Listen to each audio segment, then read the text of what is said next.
परमाणू, केमिकल्स, मग त्याच्यानंतर हाऊ दे आर कनेक्टेड, कोणत्या सिच्युएशन मध्ये केमिकल बॉन्ड्स बनतात, ह्या सगळ्याची आपल्याकडे ऑलरेडी एक पार्श्वभूमी आहे. But in 18th century, in the Western world, scientists started thinking about this, they started studying about this, and they did the experiments in the laboratory. Mostly ह्या सगळ्या स्टडीज मध्ये gases were taken into the picture and all the initial experiments were done on the gases only.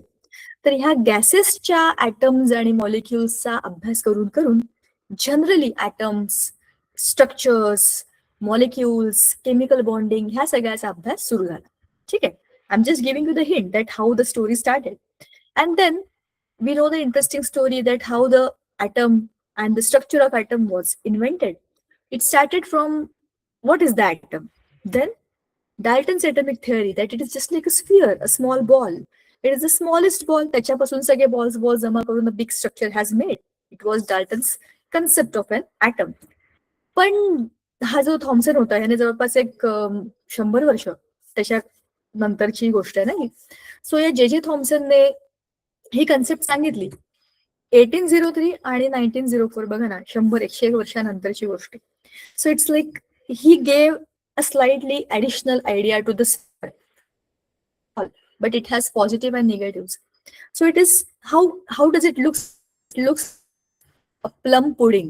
Plum pudding म्हणजे cake.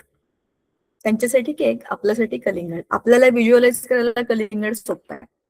ते cake बिक खाणारे लोक असतात फिरंगी हेच खातात. केक, बर्गर, पिझ्झा, पाव. त्यांच्याकडे काही आपल्याला की भाजी भाकरी हेल्दी वगैरे फार कमी असतं.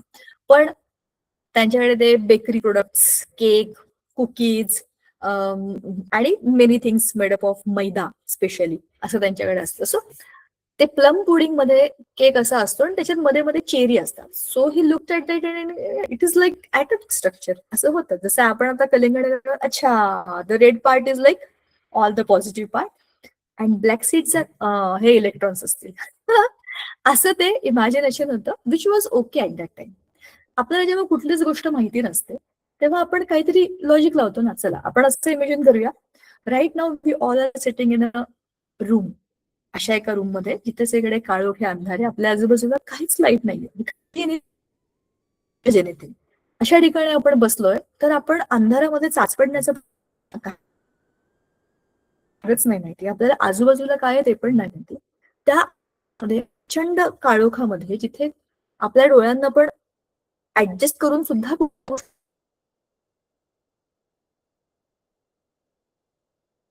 त्याचा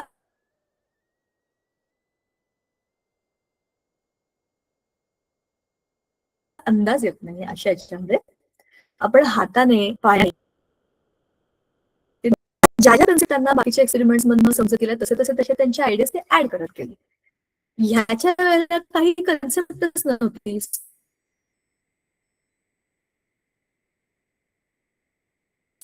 पण तोपर्यंत 100 वर्षांमध्ये इलेक्ट्रॉन्सची कन्सेप्ट आली होती, that electrons are inside the atom. जर इलेक्ट्रॉन्स असतील तर पॉझिटिव्ह चार्ज पण असला पाहिजे.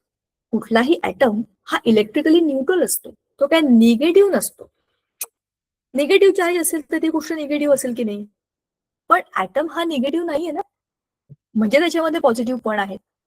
मग हे पॉझिटिव्ह निगेटिव्ह एकत्र कसे असतील ह्याच्यावरती जेव्हा विचार केला ते मॉडेल आलं. मग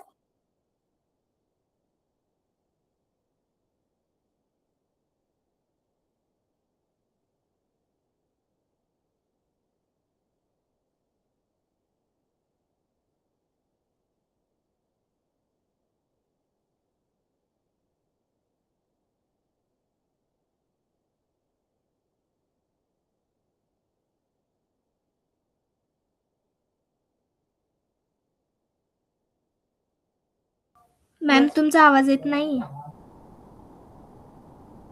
मॅम तुम्ही दिसत नाही. किती वर्ष, 8-9 नाहीये का, नाही केलीये का? ओके थांबा. अरे नाहीये, अच्छा मला तर ऍक्सेसच नाहीये. ओके, मला वाटलं की मी स्क्रीन शेअर केली. संगीता मॅम कोणी आहे का? दिसतंय टीचर मला जरा तुम्ही. स्क्रीन शेअर करायला. मी दिसत नाहीये, थांबा. माझा आता आवाज येतोय का बघा.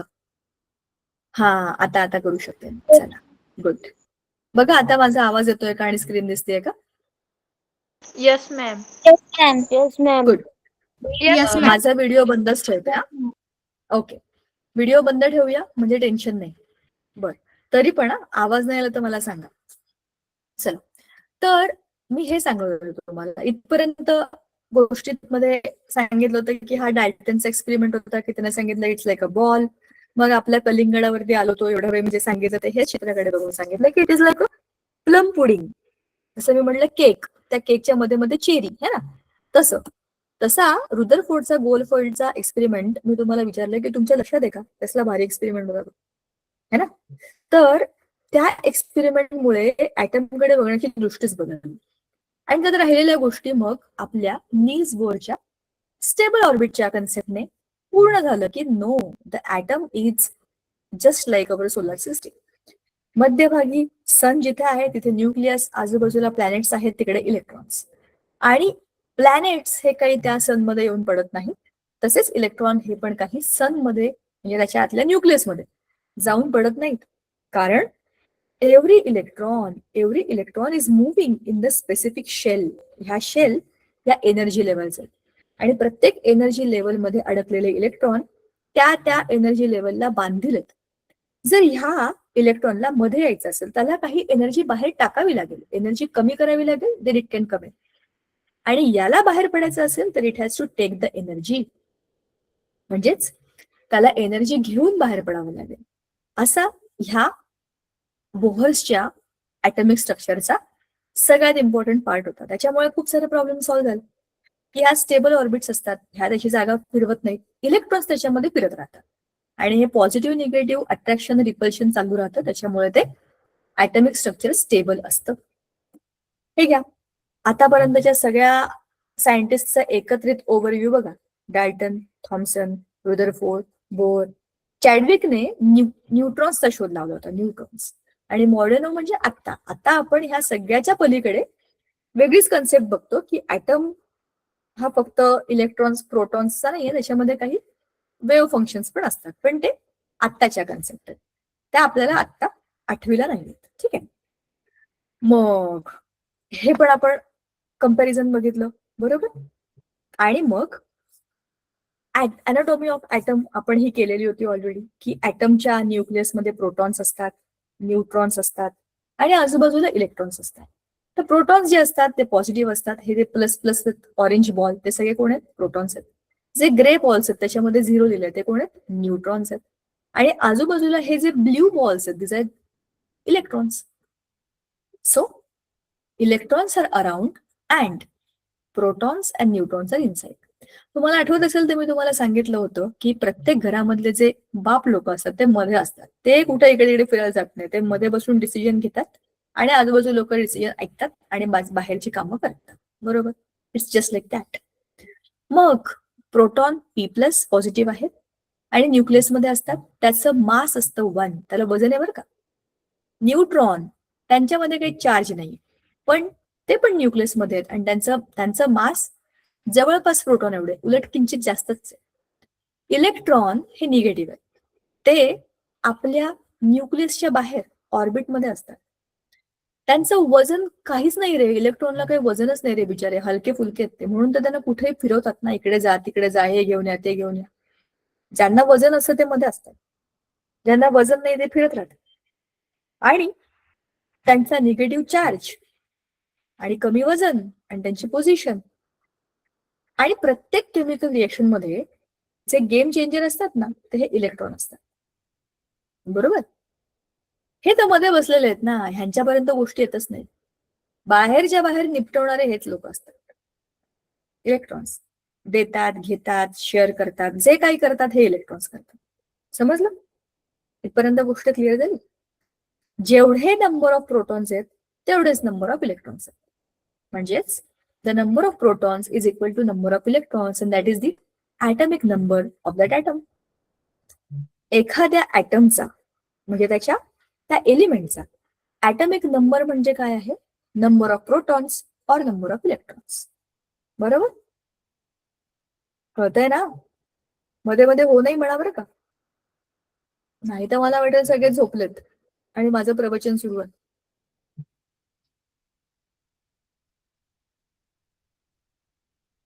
सांगा मला, न्यूट्रॉन्सवर कोणता चार्ज असतो?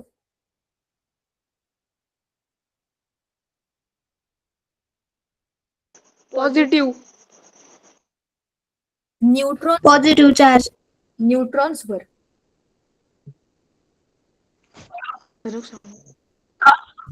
नो चार्ज, नसतो No टीचर चार्ज. करेक्ट. प्रोटॉन्सवर कोणता चार्ज असतो? Positive charge. इलेक्ट्रॉन्सवर कोणता चार्ज positive असतो? charge. Negatively charge. Negative charge. आणि कोण कुठे Negative. राहतं? कोण कुठे राहतं ऍटम मध्ये?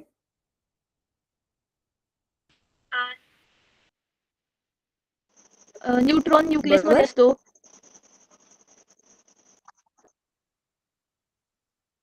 पुढचे एकच असतो की काय? इलेक्ट्रॉन ऑर्बिटच्या साईडला. इलेक्ट्रॉन ऑर्बिटच्या साईडला नसतो, इलेक्ट्रॉन ऑर्बिट मध्येच असतो. बरं. प्रोटॉन आणि न्यूट्रॉन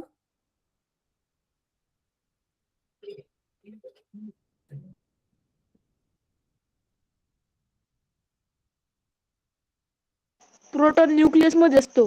आणि न्यूट्रॉन न्यूक्लियस. मग जे न्यूक्लियस मध्ये असतात त्यांना आपण काहीतरी वेगळं नाव द्यायला पाहिजे ना. तसं भारतात राहणाऱ्या लोकांना भारतीय म्हणतात, बरोबर. पंजाबमध्ये राहणाऱ्या लोकांना पंजाबी म्हणतात, बरोबर. तसं न्यूक्लियस मध्ये राहणाऱ्या लोकांना न्यूक्लिऑन्स म्हणतात. मग न्यूक्लिऑन्स म्हणजे कोण असतं? प्रोटॉन्स आणि प्रोटॉन न्यूट्रॉन्स, आणि न्यूट्रॉन. बरोबर. ते त्या फॅमिलीतले सगळ्यात हेवी लोक असतात. त्या ऍटमच्या फॅमिलीतले सगळ्यात हेवी लोक असतात. मग तुम्हाला ऍटमचं वजन करायचं असेल तर कोणाचं वजन करायचं तुम्हाला सांगा बरं. प्रोटॉन आणि न्यूक्लियॉन. न्यूक्लिऑन्सचं वजन करायचं, त्याच्यामध्ये प्रोटॉन आणि न्यूट्रॉन असतात, बरोबर. त्या दोघांचं वजन केलं की तुमचं काय होतं? ऍटमचं वजन होतं, बरोबर. आता हळूहळू समजेल, आजच्या सगळंच कळलं पाहिजे असं नाहीये, पण आपण एक एक टप्पा लक्षात ठेवूया की हे आपल्याला येणार आहे, महत्वाचं आहे. मग आपण इलेक्ट्रॉनिक कॉन्फिगरेशन कसं काढायचं ह्याच्याबद्दल बोललो होतो. त्याचा रूल आहे 2n² आणि n ची व्हॅल्यू 1, 2, 3, 4 टाकून आपण हे काढलं होतं की जर n = 1 असेल तर पहिल्या शेलमध्ये 2च इलेक्ट्रॉन असतात, दुसऱ्या शेलमध्ये 8च इलेक्ट्रॉन असतात, तिसऱ्या शेलमध्ये 18, चौथ्यामध्ये 32 असे हे इलेक्ट्रॉन वाढत जातात, बरोबर. मग व्हॅलेन्सी आणि ऑक्टेट रूल हे मागच्या वेळेला आपण बोललो होतो, हे आपलं बोलून झालं होतं की आपल्याला व्हॅलेन्सी म्हणजे काय, की आउटरमोस्ट शेल मधला इलेक्ट्रॉन दिला किंवा घेतला आपला ऑक्टेट कम्प्लीट होईल का हे बघणं म्हणजे व्हॅलेन्सी. बघा असं आहे, माझ्याकडे खूप जास्त माझी कंपोज आहे, त्या कंपोज मध्ये खूप सारे पेन भरून ठेवलेले आहेत, अतिशय टाईटली पॅक्ड असे ते माझी कंपोज झाली. आता जर त्यातला एकही पेन मी बाहेर काढला नाही तर माझी कंपोज तुटेल, अशी सिच्युएशन आहे. आणि माझ्या शेजारी माझी जी मैत्रीण आहे तिच्याकडे बिचारीकडे खरंच आज पेनच नाही, म्हणजे तिच्याकडे पेन नाहीच आहे, म्हणजे तिच्याकडे पेन नाही, तिच्याकडे पेनची कमी आहे. कदाचित ती एवढी काय म्हणू शकतो आपण, तिच्याकडे नवीन पेन घेण्या इतके पैसे नाही आहेत आता सध्या. तर मग मी काय करेन, माझा एक पेन तिला देऊन टाकेन ना. मी माझ्याकडे ऑलरेडी भरलेलं आहे आणि एक्स्ट्रा आहे, तर मी तिला देऊन टाकेन.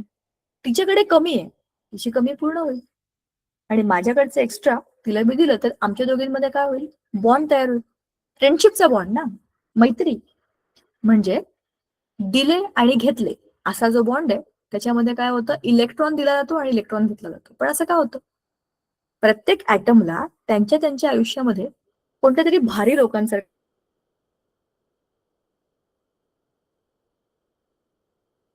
व्हायचं असतं. चल आता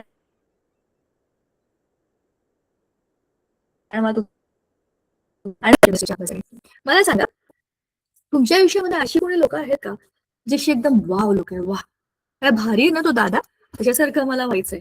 तो किती कमी वेळामध्ये एवढ्या गोष्टी करतो, तो स्पोर्ट्समध्ये पण आहे, तो करतो, तो ऍक्टिव्हिटीज पण करतो, तो अभ्यासात पहिला आहे, असं असं तरी भारी तुमच्याकडे आहे का, तुमच्या आयुष्यामध्ये आहे का? प्रत्येकाला असं कोणतरी असं असतं की मला याच्यासारखं व्हायचं. असं नका म्हणू की आमच्या आयुष्यात असं कोणीच नाही. असे कोणीतरी विचार करा बरं, तुमच्या आजूबाजूला असं कोण आहे की तुम्हाला त्यांच्यासारखं व्हायला आवडेल.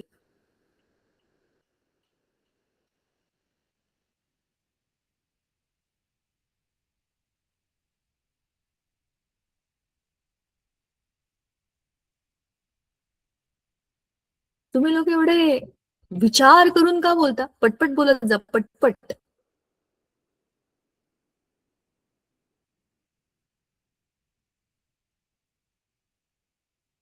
तुम्हाला मराठी कळतं ना सगळ्यांना?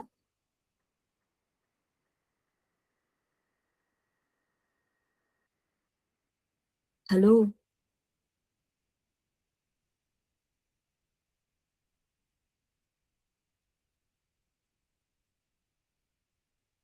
मला काय म्हणायचंय, तुम्हाला सगळ्यांना मराठी कळतं ना?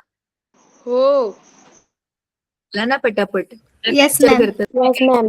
तुम्ही काय काय बरं म्हणतात, तुम्ही स्वतःला काय पॉलिटिकल लिडर्स वगैरे समजता का? विचार करून करून उत्तर पटपट बोला. तुमच्या आयुष्यात अशी अशी कोण ग्रेट व्यक्ती की मला याच्यासारखं व्हायला हवं? एवढा काय विचार करायचा आहे? तुमच्या आयुष्यात कोणीच नाही असं? कोणाच्याच? कमालच. एलियन. हम्म. जोपर्यंत तुम्ही मला सांगणार नाही, मी पुढे जाणारच नाही असं. तुम्हीच तुमचा वेळ वाया घालवते. जोपर्यंत तुम्ही माझ्याशी बोलणार नाही, मी कसं तुमच्याशी बोलणार ना?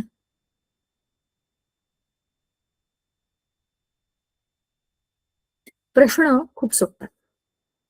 आपल्या आजूबाजूला असे खूप लोक असतात, आपल्या घरात पण अशी लोक असतात, त्यांच्याकडे बघून आपल्याला असं वाटतं अरे वा भारी आहे, मला यांच्यासारखं व्हायचंय. असं कोण आहे तुमच्या आयुष्यात? असं मी तुम्हाला विचारते.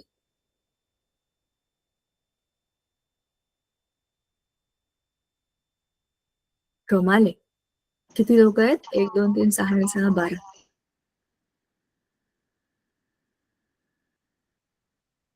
तुमच्या आयुष्यात कोणी असे ग्रेट लोक तुम्हाला भेटले नाही आहेत का?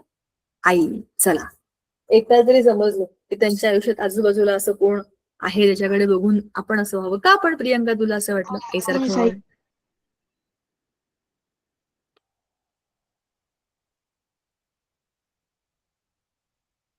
बाबा. मॅम मी सांगू का? मग सांगा ना, मी कधीपासून म्हणतेय ना, सांगा.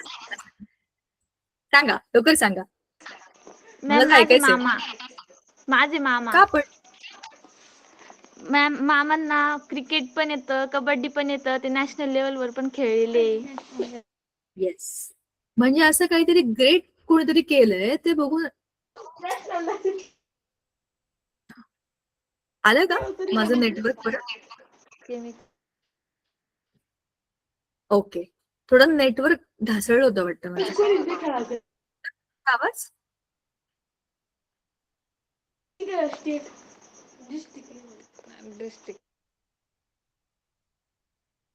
माझं नेटवर्क तर आहे, पण तुम्हाला माझा आवाज येतोय का?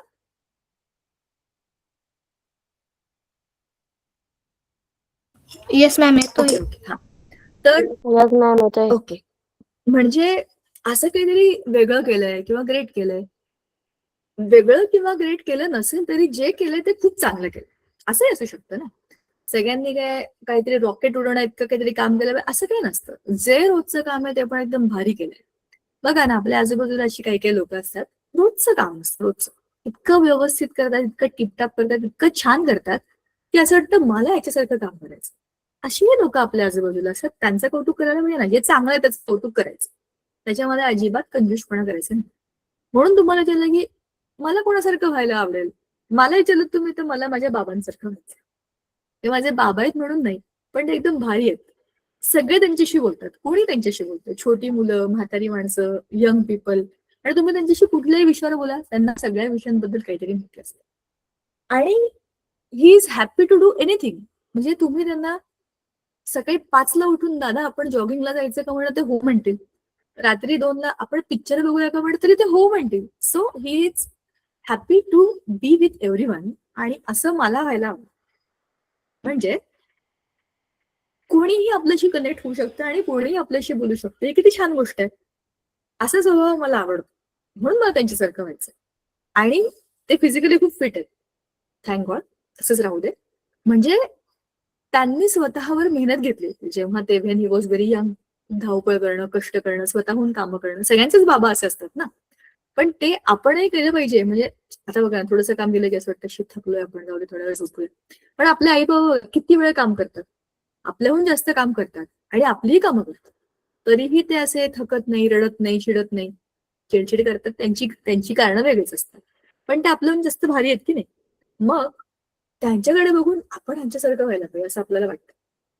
कोणालाही, कोणाकडे बघून. एखादे आपले शिक्षक पण असतात शाळेतले, असे आमचे पण शिक्षक होते. त्यांच्याकडे बघून मला वाटतं असं शिक्षक आपण असलं पाहिजे. एक जरी लेक्चर मिस झालं तरी आम्हाला वाटायचं, ओ शिट, आजचं लेक्चर गेलं म्हणजे आपला लॉस झाला असं आपल्याला वाटलं पाहिजे. असं आपण शिकवलं पाहिजे. हे तेव्हा मला समजलं की असे शिक्षक पाहिजे. म्हणजे शाळेमध्ये असे सगळे शिक्षक असेच होते. शाळेतली गोष्ट वेगळी, मी कॉलेजमधलं सांगते. सो असे काही लोक आपल्याला आयुष्यामध्ये खूप भारी वाटतात ना, वाव काय भारी आहे. असं जसं आपल्याला वाटतं तसं ऍटम्सना पण वाटतं. तुम्ही म्हणाल कशाला या काय काय गप्पा मारते, मी तुम्हाला एक गोष्ट सांगते, एक रूल आहे. जसे आपण असतो तसे ऍटम्स असतात. मी तुमच्याशी ज्या ज्या गोष्टी बोलेन त्यातली एकही गोष्ट बिना कामाची, अनावश्यक, फालतू, टाइमपास कधीही नसेल. प्रत्येक गोष्ट कुठेतरी कनेक्ट होते. ती कनेक्ट करायचीच असते मला, म्हणून मी त्याला तुमच्याशी एका वेगळ्या पद्धतीने सांगत असते. बघा, जसे आपण विचार करतो ना तसे ऍटम्स पण विचार करतात. आपण विचार करतो की मला माझ्या बाबांसारखं व्हायचंय, काय भारी आहे, ते माझ्या आयुष्यातले वाव आहेत, मला असं व्हायचं. तसं प्रत्येक ऍटमला त्याच्या त्याच्या आयुष्यामध्ये दिसत असतं की मला ह्याच्यासारखं व्हायचंय. हा कसा स्टेबल आहे, हा कसा छान आहे, ह्याचं कसं सगळं कम्प्लीट आहे, तसं मला पण करायचंय. चला आता मी तुम्हाला विचारते, तुम्ही का बरं शाळेत जाताय, कशाला अभ्यास करताय, काय मिळणार आहे या सगळ्यातनं तुम्हाला, का करताय तुम्ही हे सगळं? आमच्या फ्युचरसाठी. फ्युचरसाठी. मग तुमच्या फ्युचरमध्ये 10वी आहे, अजून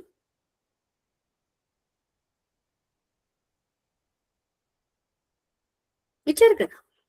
बरोबर सांगताय, फ्युचरसाठी म्हणजे फ्युचरमध्ये काय येतं?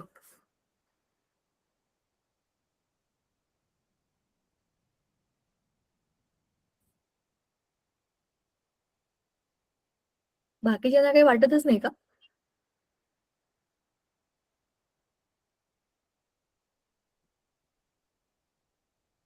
मॅम, आता जर आम्ही मेहनत घेतली तर आमच्या फ्युचर मध्ये आम्हाला व्यवस्थित राहता येईल. बरोबर. फ्युचरमध्ये काहीतरी आपल्याला पाहिजे. काय काय पाहिजे फ्युचरमध्ये?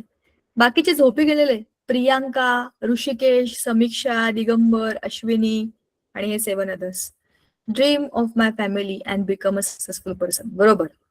पटापट अनम्यूट करायचं आणि बोलायचं बरं का. पूर्वा, ऋषिकेश, सागर, समीक्षा, तुम्ही सगळे जर म्यूट राहिलात ना, तुमची नावं घेऊन घेऊन तुम्हाला बोलवायला लागेल मला. पटकट पटपट पटपट बोलायचं की तुम्हाला तुमच्या आयुष्यामध्ये फ्युचरमध्ये काय काय पाहिजे. तुम्ही कशा करता हा सगळा परीक्षा, अभ्यास, हा सगळा कशाला डोक्याला ताप करताय तुम्ही? त्याचं काहीतरी कारण आहे. काय कारण आहे सांगा. तिने सांगितलं, बरोबर आहे, की फ्युचरमध्ये त्यांना काहीतरी चांगलं करायचं. आणखीन एक मेसेज आला होता की फॅमिलीच्या आणि स्वतःच्या चांगल्या भविष्यासाठी करायचं. बाकीच्यांना काय करायचंय काय माहिती, सगळे करतात म्हणून आम्ही करतोय, असं आहे का?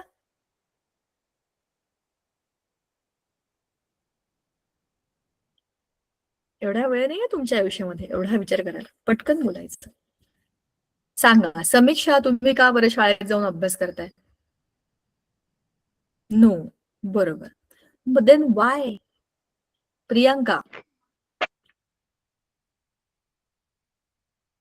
भाऊ साहेब, का तुम्ही जाताय शाळेमध्ये, कशाला परीक्षा देताय?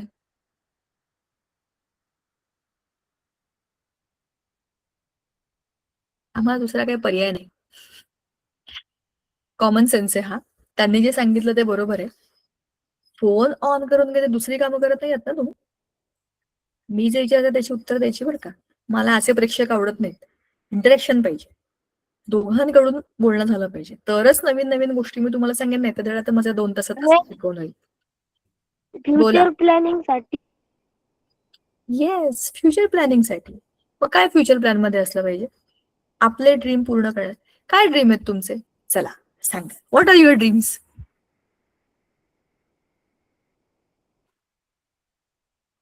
Become an IAS officer. Best of luck. Okay, छान. अजून?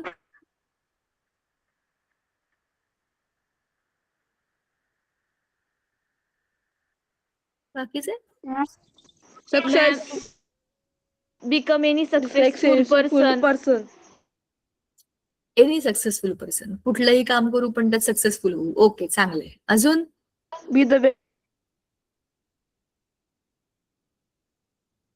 इंजिनियर. ओके. अश्विनी, तुम्ही माईक ऑन करून बोलू शकता. समीक्षा, प्रियांका, तुम्हाला काय व्हायचं? इंजिनियर व्हायचंय. ओके. पूर्वा, ISI ऑफिसर. तुझं? ISI officer. ओके. बरं. पूर्वा बोंडे, आपल्याला काय व्हायचंय? राजश्री. काय पुढे जाऊन जॉब करण्यासाठी. ओके. कुठला जॉब करणार? शिकेश, सागर, समीक्षा, झोपी गेलेले, जागे व्हा, पटपट उत्तर द्या. तुम्हाला काय व्हायचंय भविष्यात?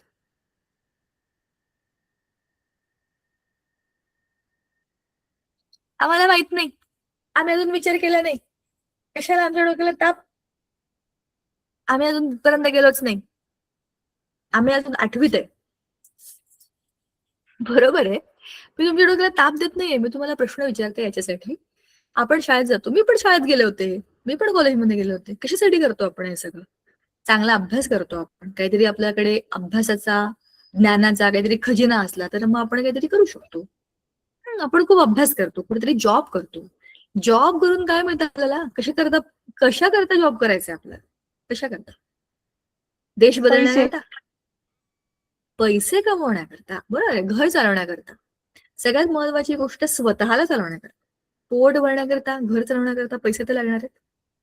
पैसे कमवायचे, चांगलं नाव कमवायचं, आपली फॅमिली, बरोबर, आपले आई बाबा, सगळ्यांची तब्येत छान असली पाहिजे, आपल्याला आपलं स्वतःचं चांगलं घर असलं पाहिजे, आपली एक स्वतंत्र गाडी असली पाहिजे, आपल्याला जी सगळी लोक चांगली आहेत आपल्या आजूबाजूला त्यांची काळजी घेता यायला पाहिजे, तेवढी आपल्यामध्ये क्षमता पाहिजे. त्याच्याकरता आपण करतो की नाही हे सगळं? सगळे शाळेत जातात, मी पण शाळेत जातो, सगळे पास होतात, मी पण पास होतो. असं काम करत राहिलं तर कसं होणार आपलं आणि आपल्या देशाचं? आपल्याला काय करायचंय ह्याचा आपण विचार करतो ना, कधीतरी विचार करतो. मला खेळायला खूप आवडतं, मला खेळामध्येच करिअर करायचं. काय चुकीची गोष्ट आहे? अजिबात चुकीचं नाही, अगदी बरोबर आहे. मला माहिती आहे ना मला काय करता येणार आहे, मी त्याच्यामध्ये माझा अभ्यास करणार. अभ्यास ह्या शब्दाचा अर्थच आहे सराव. म्हणजे लोक खेळतात ते त्याच्या सरावामधनच अभ्यास करत असत, तो त्यांचा अभ्यास असतो. काही चुकीचं नाहीये. मला जे करणं बेस्ट आहे मी ते करतोय. काही लोकांना ड्रॉइंग, त्यांचं खूप सुंदर चित्रकला, इतकी सुंदर चित्रकला असते की भल्या भल्यांना जमत नाही. छोटे छोटे मुलांना ते करता येतं. ती त्यांच्याकडे असलेली कला आहे ना. मग त्यांनी त्याचा सराव केला, त्याचा अभ्यास केला की त्याच्यात ते एक्सेल होतात. मग त्यातनं पुढे काय होतं? हे सगळं आपण का करतो? सगळ्यात पहिल्यांदा आपल्या गरजा भागवण्याकरता, त्याच्यानंतर आपल्या कुटुंबाच्या गरजा, त्याच्यानंतर आपल्या समाजाच्या गरजा, त्याच्यानंतर आपल्या देशाच्या गरजा. बरोबर की नाही? या बेसिक गोष्टी. पण हे सगळं करणं म्हणजे याला आपण काय म्हणतो? स्टेबिलिटी. चांगला जॉब मिळाला, चांगलं घर मिळालं, घरातले सगळे हॅपी आहेत, आपलं पण सगळं छान चाललंय, आपलं ठरवलं पण, ह्याला आपण काय म्हणतो? स्टेबिलिटी, स्थैर्य. याच्याकरता करतोय आपण हे सगळं. जॉब करण्याकरता करत नाहीये. आपल्या आयुष्याचं उद्दिष्ट जॉब नाहीये. आपल्या आयुष्याचं उद्दिष्ट समाधान आणि स्थैर्य. आज मी हा जॉब केला, शी काय फालतूपणा, इथं हेच आहे, जॉब बदलला. दुसऱ्या जॉब मध्ये गेलो, शी इकडे हा फालतूपणा, जॉब बदल. जॉब हा आपल्या आयुष्यातला अल्टिमेटम नाहीये. आपल्या आयुष्यातला अल्टिमेट आहे हॅपीनेस. मी ते करते, त्याच्यामध्ये मला आनंद मिळाला पाहिजे, त्याच्याकरता मला प्रयोग करायचे, त्याच्याकरता मला प्रयत्न करायचे, चुकांमधनं मी शिकणार, माझा मार्ग मी निवडणार. हे आपण सगळेच करतो ना. बघा ना, पहिलीपासून 8वी पर्यंत आलो आपण, किती चुका केल्या. त्या चुकांमधनच आपल्याला समजलं की असं नाही करायचं, एवढंच आहे. आपल्या आजूबाजूला सगळी मोठी माणसं पण काही काही करत चुकत असतात, त्याच्यातून त्यांना समजते की असं नाही करायचं. हेच आयुष्य आहे. आणि याच्यासाठी खरं परीक्षा आहेत की हे असं नाही लिहायचं. मग काय लिहायचं? तर जे बरोबर आहे ते माहिती असलं पाहिजे, तेच लिहायचं. एवढंच आहे. पाठांतर करून परीक्षा देणं म्हणजे काही खूप हुशारी नाहीये. समजून परीक्षा देणं ही खरी हुशारी. तर सांगायचा मुद्दा, आपण हे सगळं करतो स्टेबिलिटीसाठी. तसं मी तुम्हाला म्हटलं, जसे आपण तसे ऍटम्स पण हे सगळं करतात स्टेबिलिटीसाठी. त्यांना त्यांचं ऑक्टेट पूर्ण करायचं असतं. ऑक्टेट म्हणजे अष्टक. आउटर मोस्ट शेल मध्ये 8 इलेक्ट्रॉन झाले की त्यांच्या आयुष्याचं ध्येय संपलं. गाडी, बंगला, हेल्थ, सगळं बेस्ट, जगातलं सगळ्यात बेस्ट जे असेल ते जे आपल्यासाठी आहे ते त्यांच्यासाठी 8 नंबर हा त्यांच्यासाठी देवाचा आशीर्वाद. त्यांच्या डोक्यावर देवाचं काय म्हणतो आपण, कृपाछत्र. म्हणजे त्यांचं ऑक्टेट कम्प्लीट झाला की ते स्टेबल झाले. काही लोक आपल्या आजूबाजूला तुम्ही बघा, ते जन्माला येतात तर सोन्याचा चमचा तोंडात घेऊन जन्माला येतात. सगळं असतं त्यांच्याकडे, त्यांना काही स्ट्रगल करायची गरज नसते. आणि शिवाय ते स्वतः स्वभावाला एवढे चांगले असतात की काय म्हणू आपण, ते सभ्यतेचे पुतळे असतात. मग त्यांच्या वाटेला कोणी गेलो तरी ते म्हणतात जाऊ दे ना, लहान आहे, सोडून दे. म्हणजे ते उगाच भांडत नाही, कोणाच्या वाटेला जात नाही, कोणी आलं की त्याला सोडून देतात. अशी जी ग्रेट लोक असतात त्यांना आपण म्हणतो नोबल पर्सनॅलिटी. जसं आपल्या देशामध्ये बघा, रतन टाटा होते, किंवा आपले काय आपण म्हणूया, आपले द ग्रेट सायंटिस्ट आहे अब्दुल कलामजी. सॉरी, मी नाव विसरून गेले. एपीजे अब्दुल कलाम. येस, ही किती ग्रेट माणसं आहेत ना. म्हणजे त्यांचं नाव घेतलं की आपण ऑटोमॅटिक त्यांच्याबद्दल रिस्पेक्टफुलच विचार करतो. आपल्या डोक्यात दुसऱ्या कुठला विचारच येत नाही. म्हणजे त्यांनी स्वतःच्या कामामधून स्वतःला सिद्ध केलं, आणि ते किती नोबल होते ना. त्यांना कोणी डिवसलं तरी पण ते त्याच्या वाटेला जायचं नाही, म्हणजे छोड दो, अपने काम से दिखाने का अपन कोण आहे. बरोबर. म्हणजे ही ती हायएस्ट लेवल आहे ना. आपल्यासाठी हे लोक असे सगळ्यात वरचे लोक आहेत ना. अशी उदाहरण आहेत बघा. आता ते रतन टाटा पण बघा, त्यांची जी काही कंपनी आहे, त्यांचा जो काही ग्रुप ऑफ कंपनीज आहेत, ऑब्व्हियसली कंपनी चालवायची म्हणजे तुम्हाला प्रॉफिटचा विचार करायचाच आहे, पण तो प्रॉफिट तुम्ही देशासाठी वापरताना तेव्हा ती चित्रच बदलून जातं सगळं, हो की नाही. सो असे जे सगळे भारी लोक असतात ना आपल्या आजूबाजूला, त्यांच्यासारखं आपल्याला ते खूप हायएस्ट लेवलची स्टेबिलिटी. बरोबर. त्याचा अर्थ असा आहे की त्यांच्यासारखं होण्यासाठी आपल्यापैकी काही लोक, आपण आपल्या लेवलला ठरवतो की मला असं असं व्हायचंय, पण ते जे आहेत ना ते नोबल आहेत. नोबल म्हणजे एकदम ग्रेट. त्यांची लेवल ही हायएस्ट लेवल आहे. आपण त्यांच्या लेवलला नाही पोहोचू शकत. आपण असं म्हणतो की आम्हाला हे सगळं मिळालं का, मग आम्ही स्टेबल. पण ते नोबल आहेत, समजलं. तर असे काही नोबल लोक असतात, त्यांच्या वाटेला केलं तरी पण ते म्हणतात छोड दो उसको, आपण उनके लेवल पे जाके नाही बैठने का, आपला एक दर्जा आहे. ते नोबल जसे असतात तसेच नोबल गॅसेसची एक कॅटेगरी आहे. म्हणजे एलिमेंट्स मध्ये पण असे नोबल आहेत ज्यांचं ऑक्टेट जन्माला आले तेव्हाच पूर्ण झालं. ते जन्माला आलेच असे आहेत की त्यांचं ऑक्टेट पूर्ण आहे, ते कशाला धडपड करतील कोणाशी केमिकल रिएक्शन करण्यासाठी. मग ज्यांचं ऑक्टेट कम्प्लीट नाही त्यांना काय करायचंय, त्यांना शेअरिंग, पेअरिंग, गिव्हिंग, टेकिंग हे सगळं करायचंय. ह्याचा ऑक्टेट कम्प्लीट नाहीये, उलट त्याच्याकडे एक एक्स्ट्रा इलेक्ट्रॉन आहे. ह्याचा पण ऑक्टेट कम्प्लीट नाही, याच्याकडे एकची कमी आहे. हा ह्याला देऊन टाकतो आणि हा तो घेऊन टाकतो. म्हणजेच काय, सोडियमकडे, आता हे चित्र खरं चुकीचं आहे, ह्याच्यामध्ये इथे 4 आहेत ना, इथे 8 इलेक्ट्रॉन आहेत सेकंड शेल मध्ये, आणि इथे एक्स्ट्रा इलेक्ट्रॉन आहे. आणि क्लोरीनच्या आउटरमोस्ट शेल मध्ये 7 इलेक्ट्रॉन आहेत आणि मध्ये 8. तर सोडियमकडे एक्स्ट्रा इलेक्ट्रॉन आहे आणि क्लोरीनकडे एक एक्स्ट्रा इलेक्ट्रॉन कमी आहे. एक्स्ट्रा नाही, 7च इलेक्ट्रॉन आहेत, तर तिला 8ची गरज आहे आणि याच्याकडे 8 आणि एक एक्स्ट्रा आहे. मग हा याचा एक इलेक्ट्रॉन त्याला देऊन टाकतो आणि Na आणि Cl ची होते मैत्री. त्याला म्हणतात आयनिक बॉन्ड. व्हॅलेन्सी आणि ऑक्टेट रूल हे आपण आठवलं का तुम्हाला, मागच्या वेळेला बोललो होतो. मग आपण ऍटॉमिक नंबर आणि ऍटॉमिक मास नंबर ह्या दोन कन्सेप्ट आपण आत्ताच बघितल्या. ऍटॉमिक नंबर म्हणजे काय, नंबर ऑफ प्रोटॉन्स और इलेक्ट्रॉन्स. ऍटॉमिक मास नंबर म्हणजे काय, number of protons plus neutrons. त्यांना वजन आहे, त्यांना एकत्र केलं की तुम्हाला मास मिळेल. आणि नंबर म्हणजे काय, proton is equal two electron, हाच नंबर आहे. बरोबर. तुमची ओळख तुमच्या रोल नंबरने झाली की तुमचा झाला ऍटॉमिक नंबर. तुमची ओळख तुमच्या वजनाने झाली की तुमचा ऍटॉमिक मास नंबर. तुमच्या शाळेमध्ये 50 मुलं आहेत, समजा आपल्या वर्गामध्ये 50 मुलं आहेत, मला 50 मुलांची ओरल घ्यायची, तर मी तुम्हाला तुमच्या रोल नंबर प्रमाणे बोलणं जास्त सोपं आहे का, ज्याचं वजन 30 आहे तो या रे, ज्याचं वजन 35 आहे तो यार आहे असं म्हणणं बरोबर आहे? सांगा बरं तुम्ही मला. रोल नंबर प्रमाणे. करेक्ट.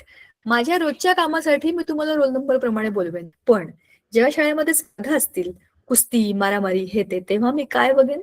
रोल नंबर जाऊ दे, वजन बघ त्याचं काय. हा या वजनाच्या कॅटेगरीमध्ये बसतो का? या स्पर्धेला याला पाठवता येईल का? तिथे मला वजनच बघा, तिथे रोल नंबर गेल्या खड्ड्यात. मला काय फरक पडतो 10 रोल नंबरचा गेला का 20 नंबरचा गेला? माझा विद्यार्थी जिंकला पाहिजे, बरोबर? म्हणजेच दोनही महत्वाचे, पण कुठे कुठे जिकडे त्याचं जसं काम तिकडे त्याचा तसा उपयोग, बरोबर? तर ऍटॉमिक नंबर ही त्याची ओळख आहे, ऍटॉमिक मास नंबर त्याची आयडेंटिटी आहे. समजलं? अर्थ एकच आहे, पण तरीही शब्द वेगळे आहेत. तुमची ओळख तुमच्या शाळेमध्ये तुमचा रोल नंबर आहे, रोल नंबर 10, पण तुमची आयडेंटिटी तुम्ही स्वतः जे आहात ती आहे. तुमचं नाव, तुमचा पत्ता, तुमचं वजन, तुम्ही कसे दिसता, ही तुमची स्वतःची ओळख आहे, बरोबर ना? तुमची इंडिव्हिज्युअल आहे, डिटेल आहे. कळलं? झालं atomic number, atomic mass number. आता आपल्या ह्याच्यामध्ये जसं मी तुम्हाला म्हटलं होतं ना, नचिकेत आणि प्रगती हे दोघं आयसोटोप्स आहेत. एलिमेंट एकच, पण दोघंही वेगवेगळे. म्हणजे एकच आई बाबांची मुलं आहेत ना ती. आता हे दोघं तर म्हणजे गर्ल आणि बॉय आहेत, पण तुम्ही आयडेंटिकल ट्विन्स बघितले असतील, हे तर दोघं ट्विन्स आहेतच, पण असेच आयडेंटिकल ट्विन्स असतात, सेम सेम दिसतात. भाऊ भाऊ, बहिणी बहिणी, हे तुम्ही दोघं सेम दिसता का? I don't know. नो एक तर मॅम. तुमचं जनरली नसतात, आयडेंटिकल ट्विन्स गर्ल्स गर्ल्स किंवा बॉईज बॉईज असेच असतात. तर ते इतके सेम टू सेम दिसतात की कळतच नाही हा गेलाय का तो गेलाय. तुम्ही पिक्चर पण बघितलं असेल, सीता गीता, आणखी आता एवढ्यात ते फालतू जुडवा टू बिडवा असे आले होते पिक्चर मध्यंतर. सेम टू सेम दिसणारे लोक ते आयसोटोप्स असतात. म्हणजे काय? ते सेम एलिमेंट असतात, पण त्यांचं वजन वेगवेगळं असतं. बघा ना, सेम जुळे भाऊ जरी असतील, दिसतात सेम, पण वजन वेगवेगळे असतात ना, त्यांचे फिंगरप्रिंट पण वेगळे असतात. म्हणजेच काय? त्या वेगळ्या व्यक्ती असतात.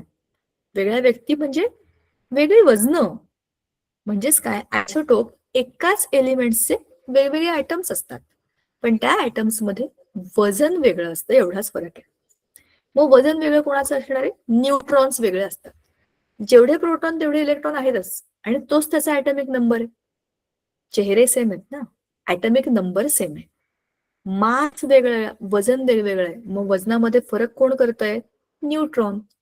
न्यूट्रॉनची संख्या बदलली की आयसोटोप्स बदलले. कार्बनचे बघा ना, 3 आयसोटोप आहेत, कार्बन 12, कार्बन 13, कार्बन 14. ह्याच्यामध्ये 6 proton, 6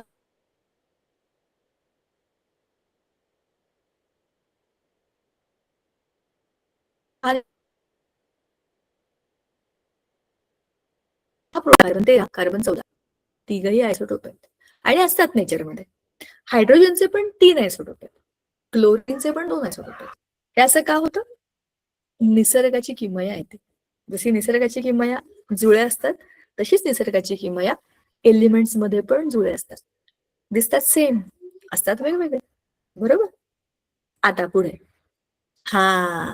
real world use of isotopes. चला, ह्याच्याकरता I want to show you the video. Video बघणार का तुम्ही, का असे शांत Yes, बसून ma'am. राहणार? Yes ma'am. बघू का? थँक्यू. हो. Good. Wait, let me start the video.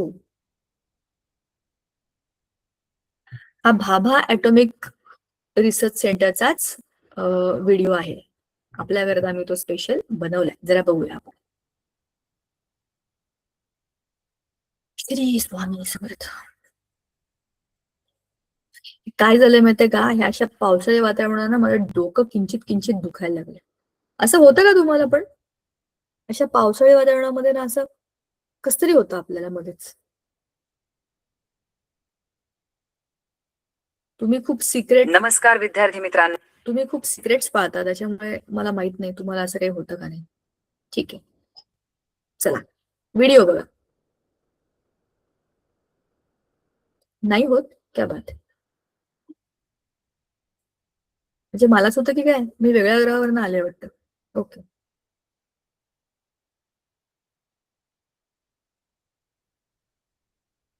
मी दीपिका दीक्षित तांबेकर आजच्या या विशेष माहितीपूर्ण सादरीकरणात तुमचं सर्वांचं खूप खूप स्वागत आहे. आज आपण विज्ञानाच्या एका अत्यंत रंजक विषयावर बोलणार आहोत. आपल्या देशातील सर्वात मोठ्या आणि महत्वाच्या अणु संशोधन केंद्राची सफर आपण आज करणार आहोत. तर चला वेळ न घालवता थेट सुरुवात करूया. ओके, लेट्स डाइव्ह इनटू दिस. तुम्हाला माहिती आहे का, भारताचं सर्वात मोठं अणु संशोधन केंद्र नेमकं कुठे आहे? तर ते आहे आपल्याच महाराष्ट्रात, मुंबईतल्या ट्रॉम्बे या ठिकाणी. आपल्या राज्यासाठी खरंच ही एक प्रचंड अभिमानाची गोष्ट आहे. याच संस्थेला आपण भाभा अटॉमिक रिसर्च सेंटर किंवा थोडक्यात बार्क असं म्हणतो. आज आपण मुख्यत्वे 5 गोष्टींवर चर्चा करणार आहोत. एक म्हणजे बार्क आणि डॉक्टर होमी भाभा यांच्याबद्दल. 2, रेडिओ ऍक्टिव्हिटी म्हणजे नेमकं काय. 3, न्यूक्लिअर रिॲक्टर्स कसे काम करतात. 4, इथल्या मुख्य अणुभट्ट्या आणि शेवटी अणु ऊर्जेचे आपल्या रोजच्या आयुष्यातील उपयोग. तर आपला पहिला भाग आहे बार्क आणि डॉक्टर होमी भाभा, ज्यांना आपण भारताच्या अणु कार्यक्रमाचे जनक मानतो. बघा, ही कालरेषा खूप काही सांगून जाते. 1909 मध्ये डॉक्टर होमी जहांगीर भाभा यांचा जन्म झाला.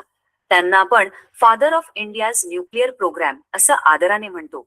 त्यांच्याच प्रयत्नांतून 1954 मध्ये AEET ची स्थापना झाली. त्यानंतर अवघ्या 2 वर्षात म्हणजे 1956 मध्ये अप्सरा या आशियातील पहिल्या अणुभट्टीची सुरुवात झाली. पुढे 1967 मध्ये डॉक्टर भाभा यांच्या महान कार्याला आदरांजली म्हणून या संस्थेचं नाव बदलून बार्क असं ठेवण्यात आलं. ही फक्त वर्ष नाहीत, तर हा भारताच्या वैज्ञानिक प्रगतीचा एक प्रवास आहे. आता वळूया दुसऱ्या भागाकडे. हे सगळं समजून घेण्यासाठी आधी आपल्याला किरणोत्सर्ग किंवा रेडिओ ऍक्टिव्हिटी म्हणजे काय हे समजून घ्यावं लागेल. विज्ञानाच्या भाषेत सांगायचं तर रेडिओ ऍक्टिव्हिटी ही एक पूर्णपणे नैसर्गिक प्रक्रिया म्हणजे नॅचरल प्रोसेस आहे. होतं काय की निसर्गात काही मूलद्रव्यांचे अणू आतून खूप अनस्टेबल किंवा अस्थिर असतात. मग स्वतःला स्टेबल करण्यासाठी, शांत करण्यासाठी हे अणू ऊर्जा आणि किरणे बाहेर टाकतात, जसं की अल्फा, बीटा किंवा गॅमा रेडिएशन. याच प्रक्रियेला आपण किरणोत्सर्ग किंवा रेडिओ ऍक्टिव्हिटी असं म्हणतो. Now what's really interesting about this slide is uranium हे अणुभट्टीतलं मुख्य इंधन किंवा मेन फ्यूल म्हणून वापरलं जातं हे आपल्याला माहिती आहे.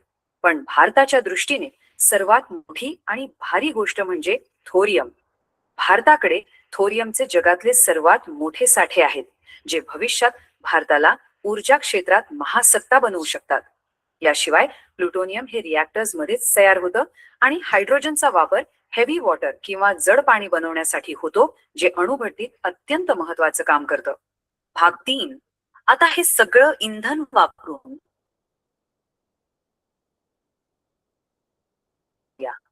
हे चक्र समजायला अगदी सोपं आहे. सर्वात आधी युरेनियमच्या अणूंचं विभाजन होतं, ज्याला आपण न्यूक्लिअर फिजन म्हणतो. ह्या फिजनमुळे प्रचंड म्हणजे खरोखरच अफाट उष्णता निर्माण होते. म्हणजे स्टीम तयार होते. ही वाफ एवढ्या वेगात असते की ती टर्बाईनला गोल फिरवते. टर्बाईन फिरलं की त्याला जोडलेला जनरेटर फिरतो आणि त्यातून वीज तयार होते. म्हणजे बघा, अणूच्या विभाजनापासून आपल्या घरच्या लाईट पर्यंतचा हा प्रवास किती अद्भुत आहे. भाग 4. आता प्रत्यक्ष बार्क मधील मुख्य अणुभट्ट्या किंवा मेन रिॲक्टर्स बद्दल थोडं जाणून घेऊया. मघाशी म्हटल्याप्रमाणे अप्सरा ही APSRA ही 1956 मध्ये सुरू झालेली आशियातली पहिली अणुभट्टी होती. तो भारतासाठी एक ऐतिहासिक क्षण होता. त्यानंतर काळानुसार तंत्रज्ञान बदललं आणि 2018 मध्ये तिची आधुनिक आवृत्ती अप्सरा U नावानं सुरू झाली. या व्यतिरिक्त तिथे ध्रुव आणि पूर्णिमा सिरीज सारख्या अतिशय प्रगत अणुभट्ट्या आहेत. या सर्व मशीनचा मुख्य उद्देश वीज निर्मिती नसून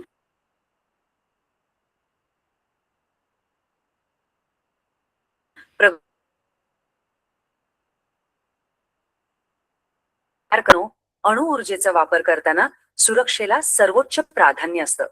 तिथे जाड कॉन्क्रीटच्या भिंती, रेडिएशन बाहेर येऊ नये म्हणून शिसाचे आवरण म्हणजे लीड शिल्डिंग, दुरून नियंत्रित करता येणारी रिमोट कंट्रोल उपकरणे आणि सतत धोक्याची सूचना देणारे रेडिएशन मॉनिटर्स असतात. त्यामुळे बार्क मधील शास्त्रज्ञ अगदी सुरक्षित वातावरणात हे अफाट काम करत असतात. आता वळूया आपल्या शेवटच्या आणि सर्वात महत्वाच्या भागाकडे, अणु ऊर्जेचे समाजासाठी होणारे उपयोग. कधी विचार केलाय का? अणुऊर्जा म्हटलं की आपल्याला फक्त वीज किंवा अण्वस्त्र डोळ्यासमोर येतात. पण खरंच अणुऊर्जेचा वापर फक्त एवढ्यापुरताच मर्यादित आहे का? याचं उत्तर तुम्हाला नक्कीच आश्चर्यचकित करेल. आणि हे ब्रिलियंटली इलस्ट्रेट्स करतं की विज्ञान माणसाच्या किती कामी येऊ शकतं. बार्कने विकसित केलेलं आजारावरील उपचारांमध्ये रेडिओथेरपी हजारो लोकांचे प्राण वाचवत आहे.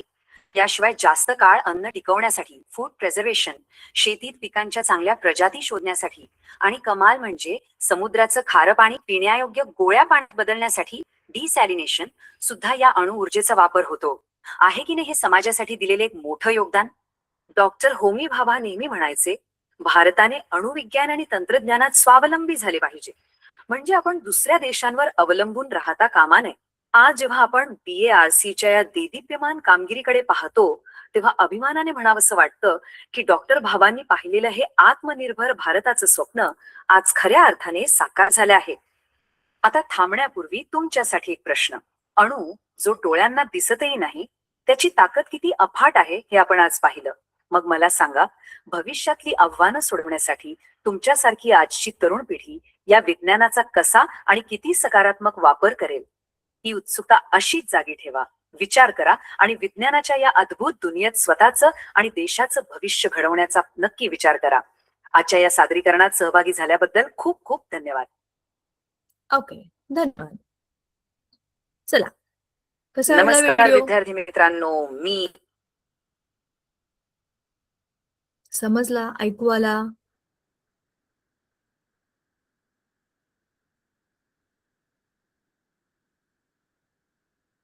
हॅलो, व्हिडिओ समजला दिसला? मॅम. समजला?